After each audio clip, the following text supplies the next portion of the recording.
Қор нарығына инвестиция жасау үшін қанша ақша керек деген көпшілік адамды алдатан сауал бар. 100 мың теңге жете ме, әлде кемінде 1 миллион теңгемен нарыққа кірген дұрыс па деп біраз адамның басы қатады.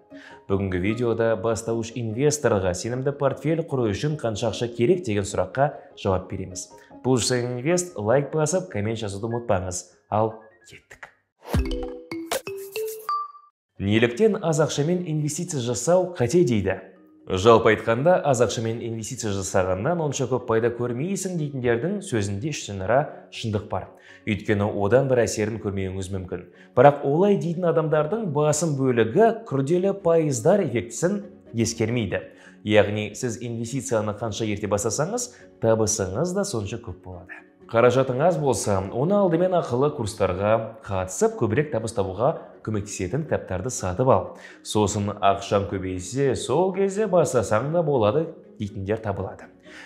Олар да белгілі бір деңгейде дұрыс айтады, бірақ ақылы курстарды оқуға деген ынта мен жігер керек. Одан кейін сол курстар арқылы табысыңыз бірден артады деп ешкім кепілдік бермейді. Жоғарыда айтып өткенде, ерте инвестициялауды бастасаңыз, күрделі пайыздар эффектісі арқылы кірісіңіз де біраз көп болады. 50 мың теңгемен инвестиция жасауға бола ма? 50 мың теңге жергілікті нарықтағы акциялармен жан-жақты теңестірілген портфель құруға болады. Жүйе құрушы компаниялардан бастап, табысы тұрақты пай қорларына ақша салуға мүмкіндік бар. Мысалы, Jusa Invest басқаруындағы Harmony, Алға сияқты пай қорларын тіпті 1 теңгеден сатып алуға болады. Пай қорларының құрамында ақш қазынашылық облигацияларын, әлемге танымал ірі компаниялардың акциясы да табылады. Одан бөлек, аз ақшамен инвестиция жасаудың бірнеше артықшылықтары бар. Соларға тоқталып өтейік. Пайдалы әдеттерді қалыптастырыңыз. Қор нарығы адам бойындағы көптеген пайдалы әдеттерді қалыптастыруға көмектеседі. Мысалы, ай сайын инвестициялайтын адам ақшасының бәрін жұмсап тастамай, белгілі бір бөлігін портфеліне салып отыруды үйренеді. Ал сіз табысым артсын, сосын инвестициялауды бастаймын деп күтіп жүрсеңіз, онда ақша жинау сияқты пайдалы әдеттің бойыңызда қалыптасуын кешеуілдете бересіз. Білім мен тәжірибе жинайсыз. Инвестиция туралы кітап оқып, біздің каналдан сәтті инвестиция жасау жолдарын үйрену әрине дұрыс.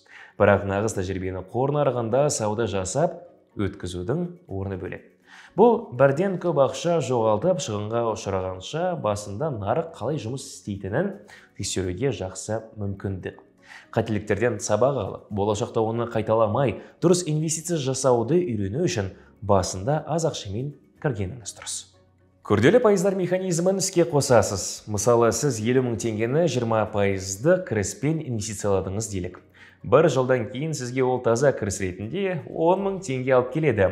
Ал келесі жылы күрделі пайыздар механизмі арқылы тағы 12 мың теңге табыс алып келеді.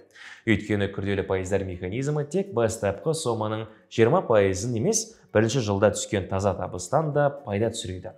Осылайша табысыңыз жыл өткен сайын еселене береді. Сонымен 50 мың теңге инвестициялауға жеткілікті ме?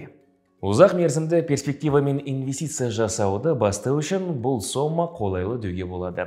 Ал бір жылдың ішінде тез табу үшін ондай ақша аз болуы мүмкін. Инвестициялық пай қорлары арқылы қазір брокерлер аз ақшамен нарыққа кіруге мүмкіндік беріп отыр. Мысалы, Jusa Invest басқаруындағы Алға пай қоры арқылы аз ақшамен инвестиция жасап қана шектелмей, одан дивиденд алуға болады. Пайлардан дивиденд алу жайлы толығырақ біздің Telegram каналдан оқи аласыз. Сілтемесі төменде орналасқан. Одан бөлек қазір Jusa Invest күшті ұтыс өткізіп жатыр. 5 мың теңгеге акция сатып алып, 1 миллион теңге ұтып алуға болады. Акция шарттарымен төмендегі сілтеме арқылы таныса аласыз. Сонымен достар, бүгінгі видеомыз осымен тәмам. Егер видео пайдалы болса, лайк басып, коммент жазып, қолдау көрсетіңіз. Келесі кездескенше аман сау болыңыз.